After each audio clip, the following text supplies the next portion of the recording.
Hey everyone, this is Corey with Stafford's EDC, and today we are on my Instagram. This is going to be a little different. I just wanted to do a little bit of a dive into some of my recent posts, some of my older posts, just kind of talking knives and giving you guys something a little different for a change. I'm going to start with my most recent post here. We're not going to talk about comments or anything like that. You can see them all here. But I do want to talk about these three slip joints as well as what's in the glass because some people will care about that. Starting from left to right, you're looking at a Mike Moran straight jack. In the middle, you have a Ricky Bob Menifee Pacheco or Pacheco. And on the right, you have the Barnum Brook Supply. I believe he just calls it the slip joint folder, but it is a Zulu pattern. These are three really great knife makers. Mike Moran, over here on the left, makes one of the best custom slip joints I have ever handled, and he does drop them somewhat regularly, maybe like once a week. Just one available, usually, so you gotta be really quick. You have to sign up for his emails, otherwise, you will have no shot of getting one. But I found this one on the secondary market. This is technically a chili pepper micarta, though it has nice brown notes to it, which I appreciate because I like that a lot more than the red.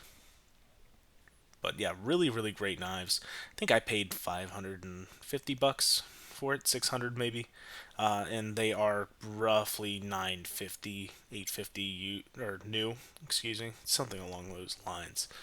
The Menifee Pacheco. This was a custom build I had done. I originally wanted to do some butterscotch micarta, some Westinghouse, but it was having a little bit of issues with the pins, so Rick offered me this kind of burnt end looking vintage crosscut instead. Beautiful piece. The Keystone Shield, as most of you know, I'm from Pennsylvania, so I elect for a Keystone Shield on most of my knives that I get to choose. It was on my custom Pena Zulu front flipper as well, which I actually sold. We'll get down to that uh, at some point. But this Pacheco is 4 inches closed. It's got a nice, easy pull, the good action. It's not as stiff of a pull as I would have liked, but it actually works out better since this is a tough area to pinch on the blade. You can see this swedge here that runs down most of the spine. Makes this area really the only pinchable spot, so it's easy enough to still pinch, which I appreciate. Really well done. I want to say it was like 700 bucks, something like that. And I'm talking price here because custom slip joints are something that I feel like, unless you're in the know, you have almost no idea where the pricing ranges. But I don't remember exactly what I paid Rick for this guy, but it don't wasn't more than 700, I don't believe. And then moving on to the Barnum Brook Supply slip joint here. This one was 350, and I'm pretty confident about that. There was several available. This is one that I really liked. I really enjoy this multi-layered G-Carta spacer that's going on, some vintage crosscut, and then you have some like cheddar crosscut in my Carta here as well. Really beautiful. This has a kind of patinaed or acid washed carbon steel blade. I think Phil, the owner of Barnum Brook Supply, uses 5160 for his steel on these guys. Really nice knife. It did have a little bit of blade play I was able to fix. Not really an issue for me with slip joints. I've kind of come around to fixing them up on my own, and I've even taken some apart and modified some, which we'll get into in some of my older posts. I haven't had many recent posts about it, but really nice knife overall. I love the Zulu pattern. Most of you probably know it's just about my favorite. My favorite slip joint pattern. It's super utilitarian, still plenty stabby. Really, really nice. And in the glass here, in the Glencairn, there was Stag Junior. It was batch 13 or something like that. Did I reply to Jordan? I did not. But it was a 2021 spring batch of that. I carried the Spyderco Stretch 2 for 30 straight days as my only knife in August, and I sold it immediately afterwards. I've confirmed that I am not a Spyderco fan. You can come after me if you want. I don't care. I don't like that I have to adhere to finger grooves. The FRN's fine. The blade performs really well. K390 is great. However, it's just not a platform I love. There's a little bit of lock rock with the back lock there. It wasn't the strongest lockup. Not like it was going to close on you or anything, but that blade had just a little bit of up and down play. And yeah, I don't love the opening hole. The lockback's fine. I don't mind that. It's just not a platform I enjoyed, and it's not something that is like, oh, I picked a Spyderco I don't like. Like, I like the stretch more than most Spydercos. Like, this platform is probably my favorite that Spyderco offers because I also really dislike the compression lock. So keep that in mind. And I still don't like this knife much. So yeah, that has been passed along at this point. Here's another good look at that slip joint from Barn Brook Supply. And this was a nice one to get back. This LEXK on the left from Trevor Berger, I owned a few years ago and then sold it, and then bought it back from the guy I had sold it to. Really nice of EDC Lawyer on Instagram to sell this guy back to me. One of my favorite knives of all time. Really, really great thin hollow grind. Beautiful Damasteel bolsters and some vintage micarta on this one. Yeah, really great knife. Love Trevor's work. Yeah, and Phil's work looks great too. You can see some patina on that blade. I did rust this too, right where the cursor is right there. And there's another spot of rust on the other side. I carried this down in Wildwood, New Jersey, and it was a little bit too salty and humid there. In the air, anyway.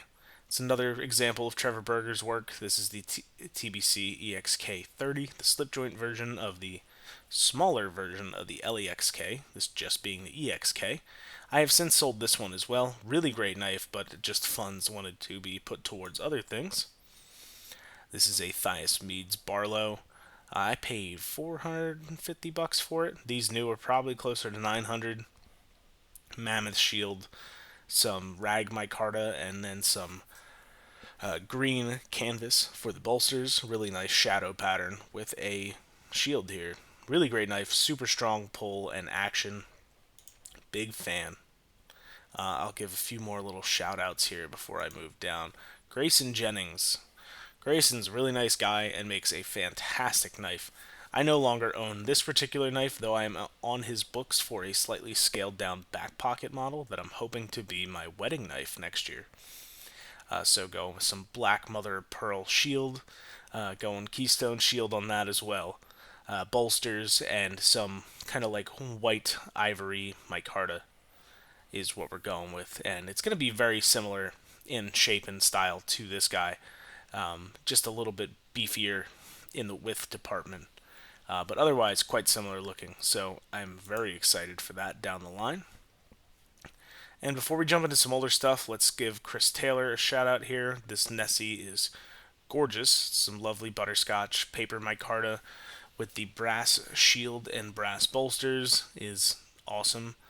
The gun, by the way, is a Ruger Wrangler. If you were curious, just a cheap 22 revolver that I picked up for fun. I believe the blade steel on this Nessie, though, is 80 CRV2. And it's starting to take a nice patina. I used it on some food, and it's got some nice patina up in this area. Obviously not in this picture from 10 weeks ago. And yeah, I'm really enjoying it. For a smaller than I typically like slip joint, I'm a big fan. And then I think this will be the last little shout out I give to Javi Garcia here. This is his Texan model. And this has that same kind of butterscotch paper micarta that I love with a rag micarta shield. CPM 154 on the blade for this guy. I believe it might be M390. That Grayson Jennings, by the way, was in Magna Cut at 62.5 HRC. So Grayson does not fuck around with his knives. But yeah, this is a really great piece. Also a little smaller than I like. I like the 4-inch closed range, though I have some that are smaller, like that Thias Meads Barlow. This is at 3 7/8, I believe. I'd have to check this COA to confirm. But really great knife, good performer, good guy as well. Javi's really nice. All right, so there's plenty of nice knives all dotted around here. We can keep scrolling and scrolling. You'll see a ton of slip joints because it's what I've been carrying. I do want to talk about. Let's talk about the Pena. This is a knife I did end up selling recently. Beautiful piece, as you can see. That Tiffany G10 combined with the natural micarta bolster is just beautiful in my opinion. I got the slip made to match it. This was a match made in heaven, so to speak, aesthetically anyway.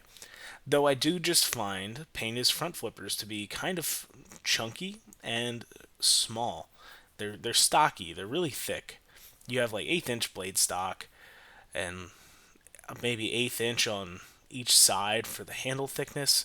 So you're talking about like half an inch thick for these knives, which just gets to be a little bulky. And for being like 3.5 inches closed or something along those lines, it's just a little small. It was a little bit larger. This would have stuck around, no doubt.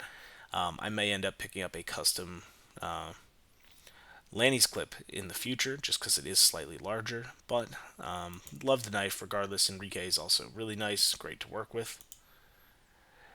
The Duck, one of my favorite knives that I've had, though I do no longer own this one.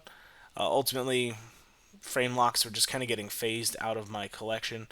Cody Utzler makes some of the best thumb studs on the market if you can find a pair. I have a set of his thumb studs, well, a single stud on my JG Scout, and it's just a great thumb stud overall. Really great knife with phenomenal action on these. If you can get a Duck, I highly suggest it. The Duckling is very good too if you like slightly smaller knives. The Duckling in hand was not as good for me as the Duck was, so keep that in mind. Well, we're back all the way in 2023 already, so this is another knife from Chris Taylor. I'm going to blow right past this one, but that was Carbon Steel and Mammoth. And this is the one I wanted to talk about here. This custom carbonized scales on this JG Scout. This Scout I bought on the secondary. Don't remember what I paid for it, and it had like 3 or 4 different sets of scales for it. I believe it had a black micarta, it had a Starry Night G Carta, which is a really cool handle material, and I wanted some butterscotch vintage crosscut, something along those lines. So I asked Carbonize if he had anything in there, and in like that anyway. And he had some of this vintage stuff in stock.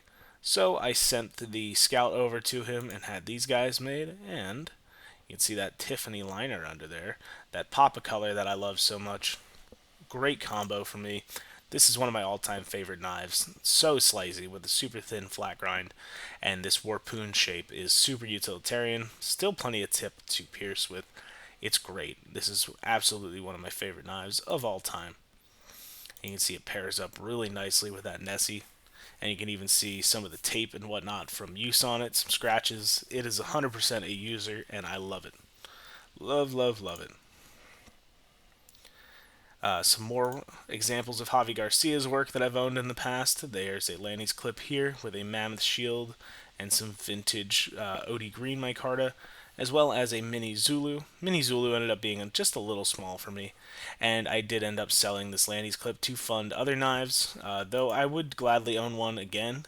Javi's no longer making Lanny's clips, so it's a shame, but it's okay. Enrique Pena. This is a custom slip joint from him. These are quite expensive normally, and I bought this from a local guy, thanks to John, for like 450 bucks. Really great deal. There is an orange liner under this OD Green micarta that you can't really see, and I don't have any good pictures of it, but this is a 4-inch closed, full-size Zulu that is very much a nice user slip joint. Great action, great fit and finish. Last year in August, I only carried this Rough Rider. You can see my slip joint journey kind of started last year, and it's been a long ride since. More slip joints, more slip joints. Here is one that I did some custom work to. This was an Ontario Knife Company slip joint. They're in carbon steel, and they have these big chunky wood handles that have Old Hickory written on them. And this was some vintage crosscut micarta with brass pins. I kept the brass liners, and then I made the blade a clip point here. It was originally a drop point, It's got my own edge on it, and I had this for a little while. The action was pretty good on it. It was definitely a learning curve. I didn't have the tools to peen the what am I looking for? The pins at the time. So you can see there's a little dent in each one of these. That was me hitting it with a drill bit to trying to drive some of that material outward. I've certainly learned a lot since then. We have more slip joints. This is a custom fixed blade that I made from an old hickory butcher's knife, and it is almost an exact copy of the JG Scout. I traced the blade onto this, and the handle shape is essentially the same. Super comfortable, really thin blade that's fun to use, and was a fun build. I had some custom kydex made for it, and I use it once in a blue moon, not too often. This is another slip joint project I had. This guy I actually removed the cap lifter on. This was two blades. This had a full-size clip point blade as well as a bottle opener on it. And I removed the bottle opener. You can see some evidence of the pin being replaced right there. And you can just see that pin there. But this is much cleaner than that one at the top. And I've certainly gotten a lot better. I don't think I have any recent pictures of it on Instagram, but I did do a blade delete and an easy open notch on a new one of these GEC 85s because I had sold this one stupidly. I wish I never would have sold this one. It had such great patina and awesome just signs of use and carry, and I should have kept it. Slip joint from Birdvis Knives here. It's an old Barlow of his. He makes a great knife. Nick over at Birdvis. I have a mini Zulu in currently, and it's very good. I am selling it. If anyone's interested, just looking to fund other things in my life. Yeah, lots of great stuff. Here's another duck that I owned, kind of a half dress with Timascus studs, as well as the Timascus clip and zirconium collars. This one, I do believe, is now still owned by Screamin' Pirate EDC. Really, really great knife. Really great guy, too. Should definitely go check him out. This was my original JG Scout before I got a frame lock. This was an inset liner lock with end cut carbon fiber. These pictures look like freaking garbage online. They look good on Instagram, but man, they look like shit on on the computer. So that's good to know. And you can see here the fixed blade next to the Scout, where those similarities are. I didn't have anything small enough to make this radius correct, so it's a little bit off. Obviously, nothing is quite identical, but it's close, and that's all that really mattered to me. Here's the first duck I ever got to handle, where I made a trade with a guy, and he ultimately decided he wanted to trade back. So I had this very briefly before I had to send it back. Not a big deal. I don't even remember what I traded for it. It might have been the Scout, to be honest with you. Or maybe it was this Vector. Yeah, it was this Vector, actually. That's exactly what it was. Sent this Vector to the guy, and he claimed it had lock slip. He sent me a video of it slipping, as well as a liner lock version of it slipping. So no problem, I traded back. I never got that knife to slip at all. I tried exactly what he did. Had no issues, but you know, you live and you learn. I ended up with two other ducks after that, so not a huge deal. Let's see, again, slip joints being carried here. This is a custom from Karoo. This is back in 2022. This was so scary to open and close. The spring was so strong. Yeah, it was a wild ride with this knife. I no longer own that one. No longer own the Vero pry bar either, or this Laconico Jasmine custom. I also don't own this pen anymore. The threads wore out, and when I got a replacement, they sent me a full size instead of the mini, which actually worked out fine because I've enjoyed the full size more now. But it's a funny story. The backpack is the only thing that's still around. This wallet I still technically own, though it doesn't get carried anymore. So, kind of funny to see how things have changed and disappeared over time. Now, lots of stuff for review. Oz Roosevelt, great knife as well. I wish these look stabby enough, but I always had problems piercing with this knife, and it's ultimately why I ended up selling one. I love the Roosevelt in hand, and in practice, it's got such a thin grind and super slicey blade. But something about the way that this tip widens, I had trouble. Especially, you can see the pretzels in the background here at work, at the pretzel factory. We have these foil bags we have to stab. No, we don't have to stab them. We could tear them open, but they have our caustic soda in it, and this would struggle to pierce those bags sometimes, and it was sharp. Like, it was not an issue of sharpness. I sharpened pretty well, and this knife always had a good edge on it, and it struggled to get through those packages. More slip joints again back in 2022, I want to say. Doesn't want to open the post. That's fine. Some more production stuff. You can kind of see where like the transition happened. I started getting some custom peñas. This is my first Moraes Vector. My first Roosevelt. I had ended up with two Roosevelts. I wish I would have kept this one, by the way, and just had it refinished. Um, yeah, there's a Cody Utzler slip joint, which is another one, a custom that I had in 2021. Yeah, my first custom slip joint. That's what I thought. Uh, Really nice knife, a little small. Wish I could handle one again, having had the experience that I have now. Um, Carbon fiber, Arius, the Vector again. I can't really remember what my first custom knife was, and that sounds bad. Like you think you would. The Vector was such a great piece, by the way. Really, really good knives that Brad makes. Wish I still had one. I'm still looking for a good deal on one. Um, oh, this might have been my first custom knife ever. This is the 3-inch Gareth Bull Shamwari. This had a zirconium over travel stop, and this was a user. This had tons of scratches in the blade. You can see the hand satin's all fucked up in this. I wish I would have kept this knife. It's one of my bigger regrets in selling, because I want a 3.3-inch sham. Ultimately, this was just a little small, being the 3-inch version. And if I could get a 3.3, I would probably never sell it. Yeah, these are so good.